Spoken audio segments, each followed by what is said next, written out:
supporting my brothers and sisters over there in cold, cold Siberia. Oh, this is music to my ears. This is the email I sent asking about the Dreadnought that I ordered, making sure it was an exact copy and not a proxy.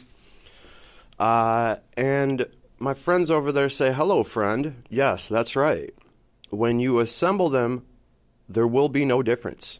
We use the same resin as Forge World, and we do it using the same technology." Big surprise. So this tells me I'm getting the same exact effing thing for a huge slash of the price. There's no going back.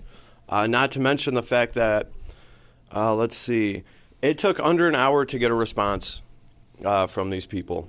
Under an hour. I can get a hold of them anytime if there's an issue. I know they'll fix it. Go try to get a hold of Games Workshop or Forge World.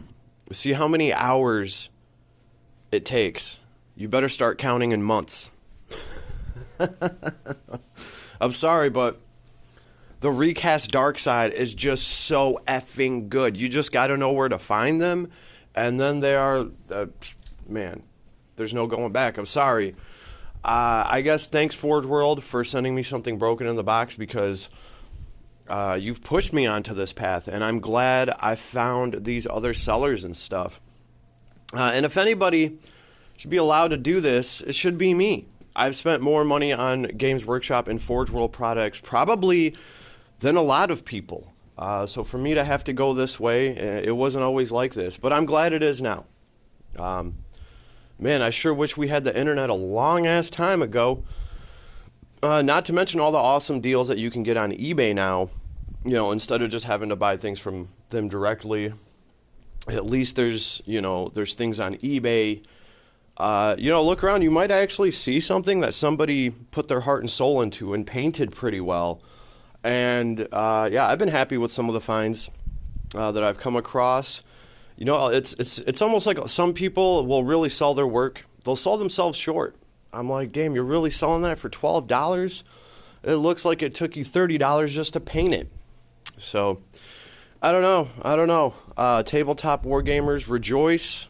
We are living in the present. It's looking pretty damn futuristic, especially when we have all these options. The writing's on the wall for Games Workshop, because now not only is it, 3D printing, they got recasts to worry about that are outdoing their customer service and support. It doesn't really leave Games Workshop and Forge World a leg to stand on, other than the fact that they make rules.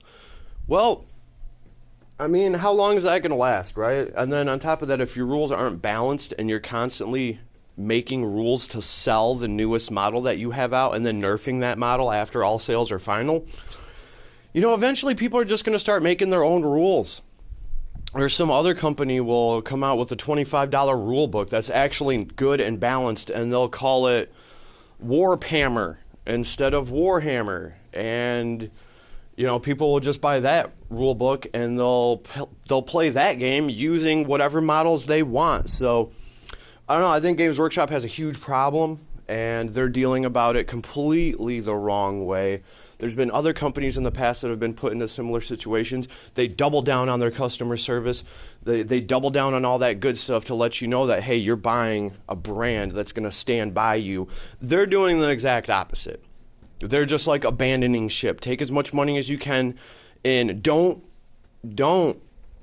give any of the money out, even if it's owed to the consumer, because we sold them something broken or something. Make people jump through as many hoops as you can. Keep all the money, and just burn the phone records. That is seriously, it must be written on their wall in their little cubicles. Burn the phone records. That is just how they act. I don't know. I don't really see a company like this doing that well.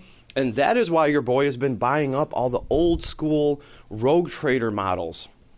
To me, they're looking like Spider-Man #1 comics now, because if anything happens to Forge World and Games Workshop, which probably will, I'm thinking like the Rogue Trader stuff, that's really the good collectible stuff. So I'll be showcasing those soon.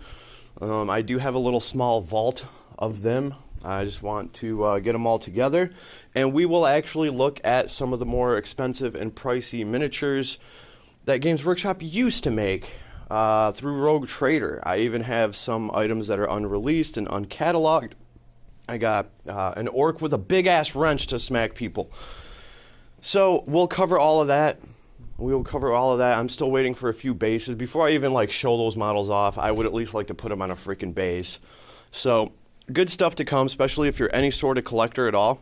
All right, and if you need any of these models made like this and you don't want to pay Forge World's arm and a leg plus a hip and a thigh, the block store here from eCreators is awesome, and I can vouch for them. I can vouch for their products. I already have one of their dreadnoughts, waiting on another dreadnought in a tank now. So can't wait to unbox that, and we will be scoping out that quality together. Later, everybody.